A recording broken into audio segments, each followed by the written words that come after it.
Warning, censorship.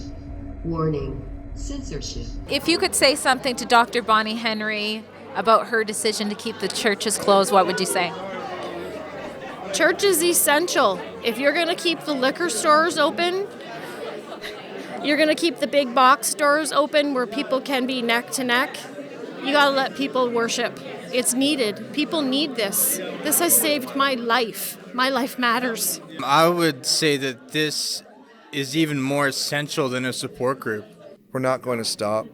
We have had the RCMP a few times. We've been ticketed, and we've gotten hate mail, threats to our lives. I hate to say this, but persecution of the church is here in Canada.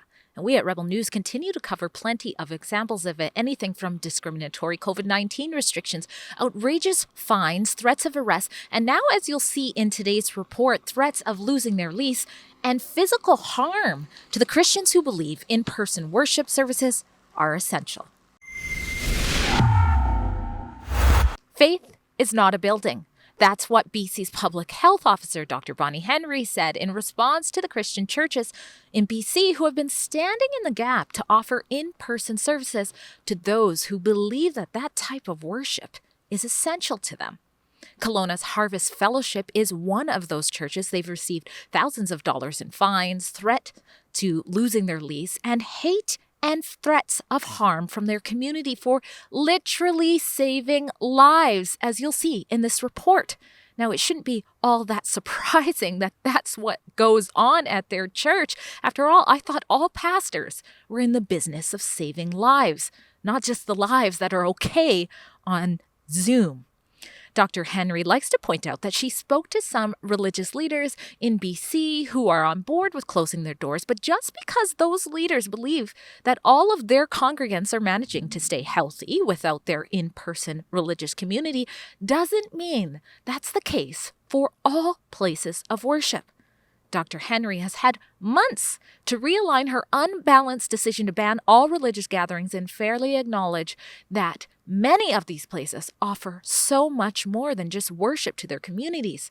At the very least, she could give these places of worship the same treatment that support groups, essential services have, which is as per BC's events and gathering order, is the allowance of up to 50 patrons to be present with a COVID-19 plan in place. But nope, not on Bonnie's watch.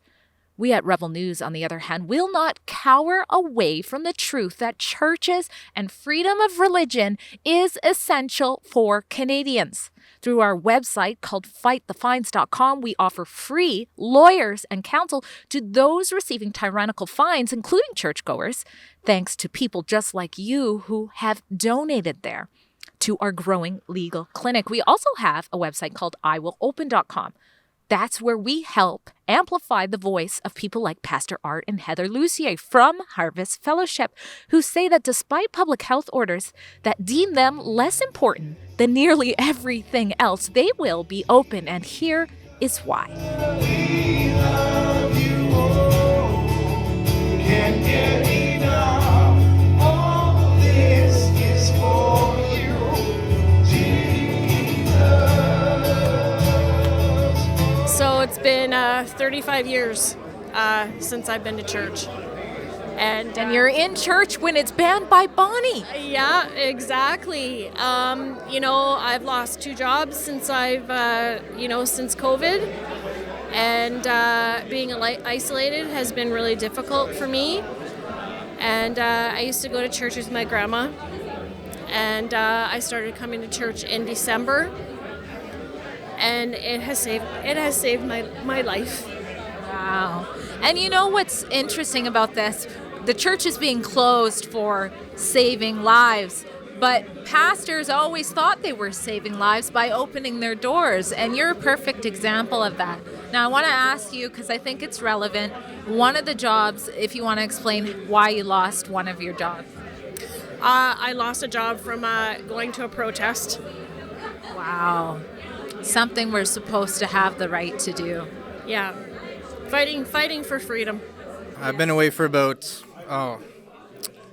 probably about 20 years. Like, I haven't been walking with God for about 20 years, yeah. and just recently you came here. Tell us a little bit about where you were just before you started coming back into this community.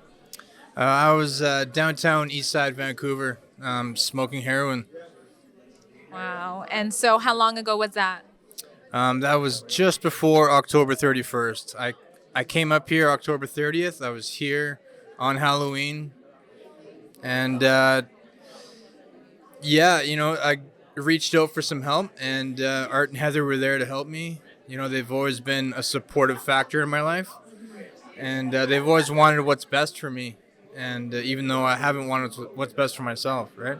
The first time I came to church, it's about 10 minutes in, we're worshiping, and I hear "You're Home." So to me, that just, yeah, it's your home. I've been dealing with depression for many years, drug use, tobacco use, alcohol abuse, through what I was going through and with the support of Art, I was able to be completely freed of that. And I mean, with zero withdrawals. So I got baptized on the New Year's Eve. And on the first, we started fasting. We're doing a Daniel fast, which is essentially a vegetarian fast. And I've not had, since that day, alcohol, tobacco, marijuana, and I've had zero depression, zero withdrawals. So this is why church is essential for me. Before COVID hit, I was really struggling. Everything in life was hard, and I just made a decision I didn't want to be here anymore. I figured it was my time to leave, and I was on a pathway to exit the earth. And when I came here, and after COVID happened, I decided to come out here again for my yearly trip. I have some friends here. My daughter actually lived here. And just to clarify, you're talking about coming to Kelowna. Coming to Kelowna I flew on a WestJet flight. I was right one of the first flights actually when they opened up back in the end of June. And when I got here, I had this just overwhelming messaging that I needed to come here. It was time, and I had a hard time, and actually July, that was the day July 5th was the day I picked that I was going to exit the earth. And when I went back home, I had my kids back home. I had they weren't happy. They don't wanted me to leave. But when I got here at the end of September, I met these people and I was saved. God came into my heart. God saved me. And if I didn't come to this church, I didn't hear the worship, when I didn't hear that music, I would not have connected that way. So this church has saved my life, without a question. I would be dead right now. I wanted to die. Now I'm alive. When COVID hit and British Columbia went to 50, we were only allowed 50. Our church is about 80 people at the time, last March, April. We did the 50. And what we ended up doing is, even though some churches have shut down and stayed shut down, we were always allowed 50. So, we have masks at the door and social distance, and we only allow 50. We went to 2 services just to help alleviate numbers and people, because we've always believed that in times like this, in a nation that is built under God, with the supremacy of God being number one front page of the Canadian Charter, and knowing where we've come from, and as we are ordained clergy and pastors, we're responsible for our people. We said this is essential. We need to stay open. So we went to 2 services, and we've done that. And we did grow though, and people have been getting, in the midst of fear, in the midst of the unknown, in the midst of a health pandemic, loss of jobs, loss of economy, loss of freedoms, more and more people have needed church and needed us. And but then at the end of November, when Dr. Bonnie Henry, what we feel, did not consider at all the essentialness of the spiritual aspect of the church.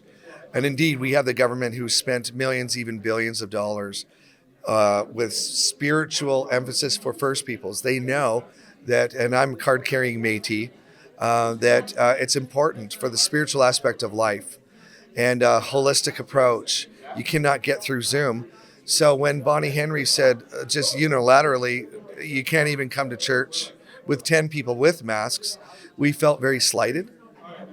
We felt very not underappreciated.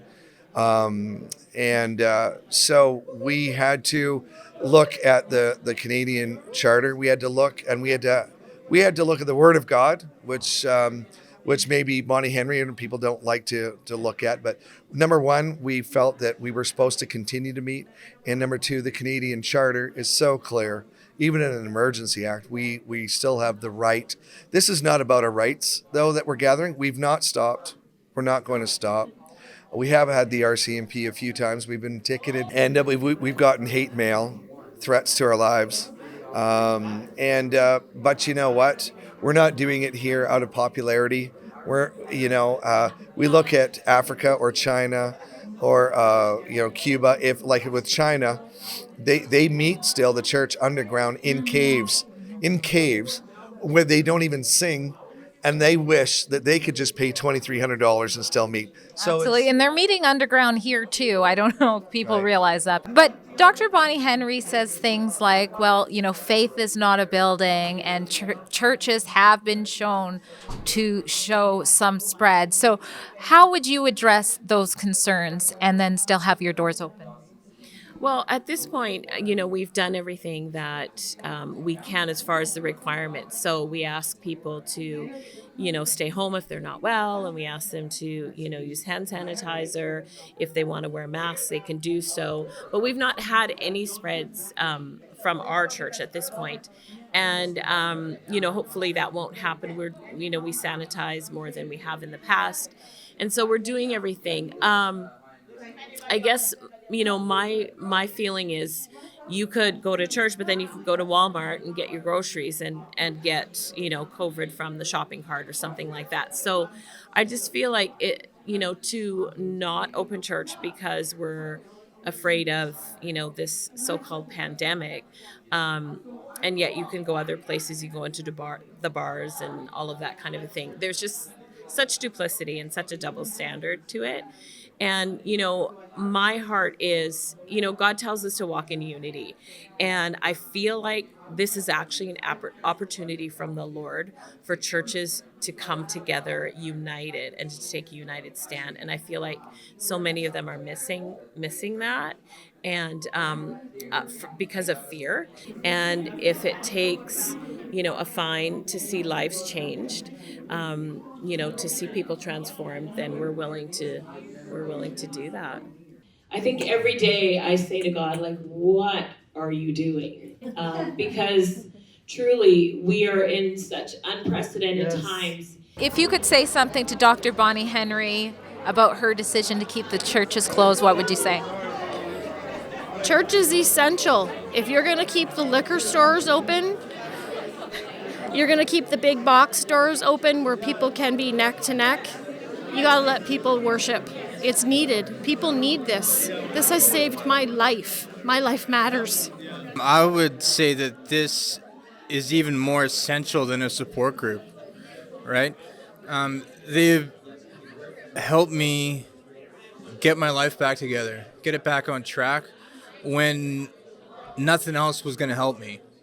You know what I mean? They didn't have to force it on me. I wanted it, and they were there willing to help me.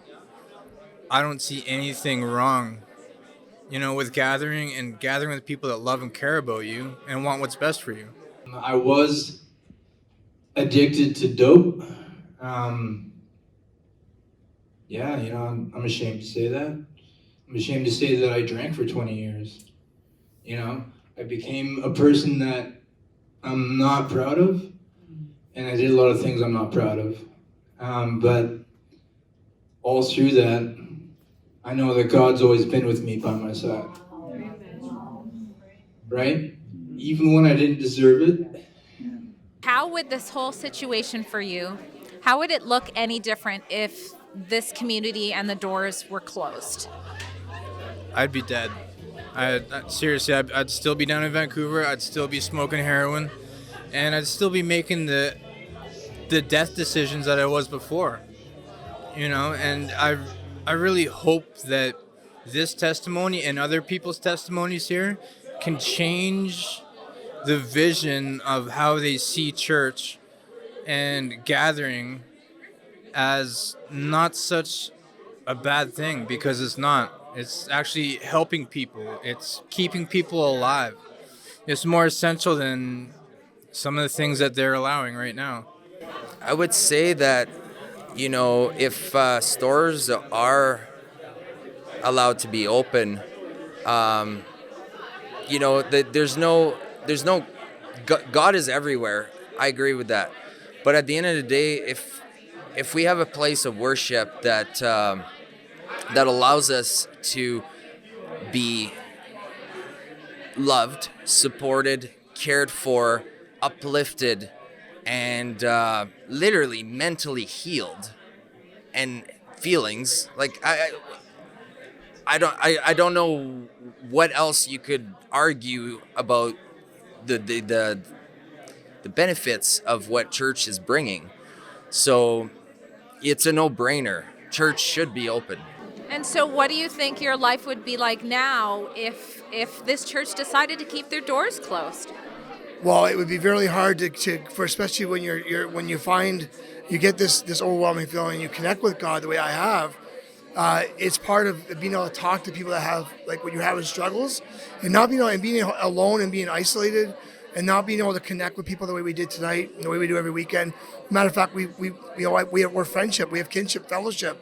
I don't know what would it be like. I would imagine I would probably have slipped into that depression. I have suffered with mental illness my whole life. I can't, I have PTSD from a whole array of things, and God's taken that away. God's given me relief from that. And I'm so grateful. Dr. Bonnie Henry, I would ask you to look into your heart, and I'd ask you to say, what is more important? Is it important? Do you think the COVID is the COVID is going to hurt all of us to the level that when you're closing these churches? Look at all the testimonies of people that have come back to life, have thrived. We're seeing people starting to thrive. If you take church away from all of us, that goes away, and you'll have blood on your hands. God is up to stuff, and we're excited. Our church is doing better than ever. It has grown.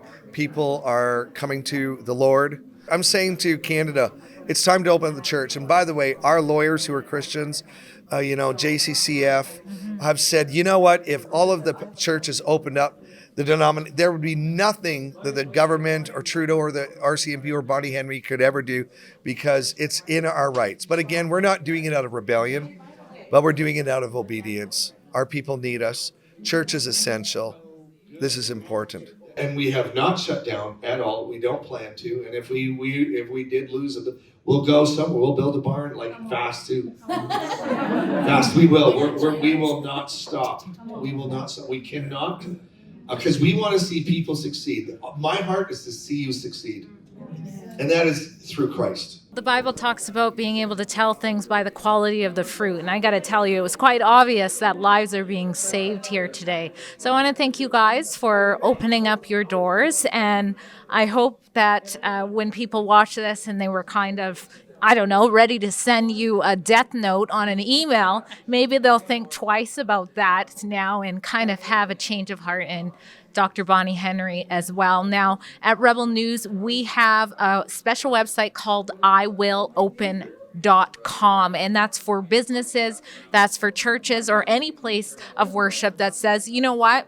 We know that we're essential and we have to open. So you can go there and we will stand with you and help you tell your story to the world to make a difference. And we also have fightthefines.ca. So if you're receiving tyrannical fines, how much was your guys' fine? $2,300. $2,300 for saving lives they received. So if you're receiving tyrannical fines, we've helped hundreds of Canadians with top-notch lawyers at fightthefines.ca. So make sure you check that out as well. Are you a church or a business that simply cannot go on any further with these restrictions mandated upon you by unelected health officials and bureaucrats whose service that they offer are not even touched by their own restrictions? Then head to iwillopen.com. we will help you raise awareness about why you and your business or church are essential.